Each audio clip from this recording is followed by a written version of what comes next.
ഹേ hello welcome back guys. So Punjab Kings versus Gujarat Titans yet again കിഡിലിനൊരു match IPL കാണാൻ സാധിച്ചു. ഒരുപക്ഷെ ഗുജറാത്ത് ടൈറ്റൻസ് ഒരു സ്റ്റേജിൽ ഈ മത്സരം ചെയ്യുമെന്ന് തോന്നിപ്പിച്ചെങ്കിലും അവരുടെ കയ്യിൽ നിന്ന് ഈ ഒരു മത്സരം വിട്ടകന്ന് പോവുകയായിരുന്നു. ഈ ഒരു മത്സരത്തിലേക്ക് നോക്കിക്കഴിഞ്ഞാൽ ആദ്യം പറയേണ്ടത് പഞ്ചാബിന്റെ ക്യാപ്റ്റനായിട്ടുള്ള ശ്രേയസ് അയ്യരുടെ കാര്യം തന്നെയാണ്. കാരണം സെഞ്ചുറി അടിക്കാൻ അവിടെ ഒരു അവസരം ഉണ്ടായിട്ടും അതിന് വേണ്ട എന്ന് വെച്ചിട്ട് ടീം സ്കോർ ബിൽഡ് ചെയ്യാൻ വേണ്ടിയിട്ടാണ് അവർ നോക്കിയിട്ടുണ്ടായിരുന്നത്. അതുകൊണ്ട് തന്നെയാണ് ശശാങ്കിനോട് സ്ട്രൈക്ക് അവിടെ കൈമാറേണ്ട ഗോ ഓൺ എന്നുള്ള രീതിയിൽ ശ്രേയസ് അയ്യർ കാണിച്ചിട്ടുണ്ടായിരുന്നു. ഈ ഒരു മത്സരത്തിലേക്ക് നോക്കി ഈസി ആയിട്ട് പുള്ളിക്ക് സെഞ്ചുറി സ്കോർ ചെയ്യാം. പക്ഷേ ആ സെഞ്ചുറി സ്കോർ ചെയ്തിരുന്നെങ്കിൽ ഒരു പക്ഷേ അവിടെ സ്ട്രൈക്ക് റൊട്ടേറ്റ് ചെയ്യുന്ന ആ രണ്ട് ബോളും അവിടെ മാറിപ്പോവും, അവിടെ റൺസ് അധികം വരുമായിരുന്നില്ല. ആൻഡ് ഈ ഒരു മത്സരത്തിലേക്ക് നോക്കി കഴിഞ്ഞാൽ പഞ്ചാബിന് വേണ്ടിയിട്ട് പ്രിയാൻ ഷാരിയും അതോടൊപ്പം തന്നെ ശ്രേയസ് അയ്യർ ദെൻ കഴിഞ്ഞ സീസണിലെ അതേ ഫോം കണ്ടിന്യൂ ചെയ്യാണ് ശശാങ്ക് സിംഗ്. ഓൾറെഡി നമ്മുടെ അശുതോഷ് ഈ ഒരു ടീമിലുണ്ടായിരുന്നു. അശുതോഷ് ഡൽഹിക്ക് വേണ്ടി കളിക്കുന്നുണ്ടായിരുന്നു.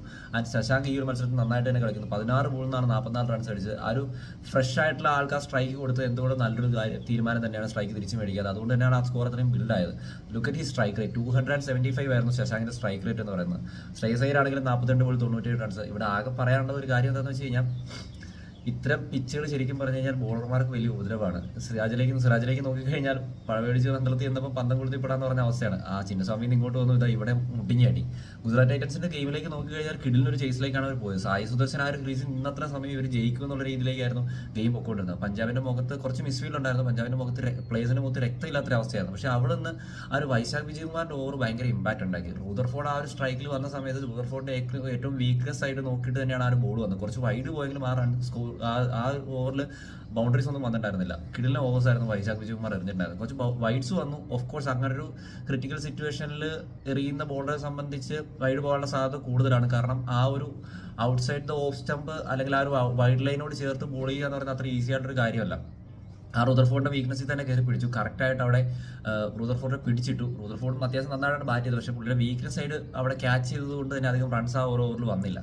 അവിടെ നിന്നാണ് ശരിക്കും പഞ്ചാബ് ഗെയിമിലേക്ക് തിരിച്ചു വരുന്നത്. എന്തായാലും ഈ ഒരു മത്സരത്തിലെ വിജയം പഞ്ചാബിന് മികച്ച രീതിയിലൊരു കോൺഫിഡൻസ് നൽകുമെങ്കിലും 11 റൺസിന്റെ വിജയമാണ് അവർ നേടിയത്. കുറച്ച് വീക്ക് സൈഡുകളും പഞ്ചാബിനുണ്ട്. അതെന്തായാലും അവർ സെറ്റാക്കി എടുക്കുമെന്ന് വിചാരിക്കാം. ഗുജറാത്ത് ടൈറ്റൻസിലേക്ക് നോക്കിക്കഴിഞ്ഞാൽ ജോസ് ബട്ട്ലറുടെയും ആ ഒരു സായി സുദർശന്റെയും പാർട്ട്ണർഷിപ്പ് വന്ന സമയത്ത് അവർ ജയിച്ചു എന്ന് ഉറപ്പിച്ച മാച്ചാണ്. പക്ഷെ അവിടെ നിന്നാണ് പഞ്ചാബ് ഈ ഒരു മത്സരം തിരിച്ചു പിടിച്ചിട്ടുണ്ടായിരുന്നത്.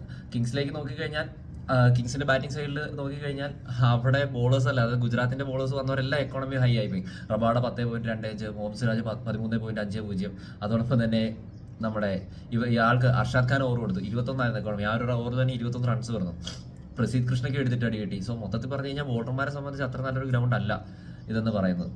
എന്തായാലും ഇനി ബാക്കി മത്സരങ്ങൾ കാത്തിരുന്ന് കാണാൻ ഗുജറാത്ത് തിരിച്ചു വരാനുള്ള ടീമുണ്ട് അവർ. പഞ്ചാബും സ്ട്രോങ് തന്നെയാണ്. So let's see. നിങ്ങളുടെ അഭിപ്രായങ്ങൾ കമന്റ് അറിയിപ്പിച്ചു.